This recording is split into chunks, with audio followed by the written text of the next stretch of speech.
This man took his case to the U.S. Supreme Court. Tonight, the court has ruled, and Diapolis Smith will not get a new trial. 24-hour News 8's Tony Tagliavia has been following this for us all day long. He's live in Grand Rapids tonight. Tony? Good evening, Sue. The nation's highest court ruled unanimously against Diapolis Smith. Smith says the all-white jury that convicted him and the jury pool that jury came from did not fairly represent the community. But what happens now to defendants looking to challenge jury makeup? For a defendant to argue and prove before the federal courts that his state court case was unfair has become a lot more difficult. That's what this case means. Why? It all comes down to how you measure whether a jury pool is fair. The pool that Diapolis Smith's Kent County jury came from had 3 African Americans out of a total of 60 to 100 people. By one standard presented in court documents, that underrepresents the African American population in Kent County by 18%. By another standard, it's about 1%.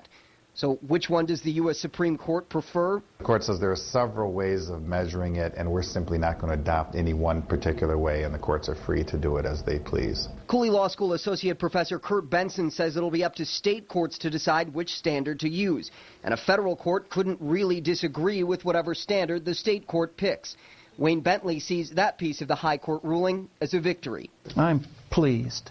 On one side, I'm pleased because they expanded the criteria that can be used for statistical analysis of the jury. He, along with his students at Grand Rapids Public Schools City High, have been studying jury makeup in Kent County for more than a decade. Since 1992.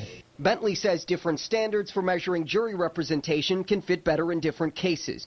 He says one can be better for measuring smaller groups, such as the 7% black population in Kent County in 1991, and another can be better for measuring larger groups, such as men or women. And while Bentley is happy with one portion of the ruling, he still would have liked to see Diapolis get a new trial. If there's a cross-section of the community, then the community can own into it.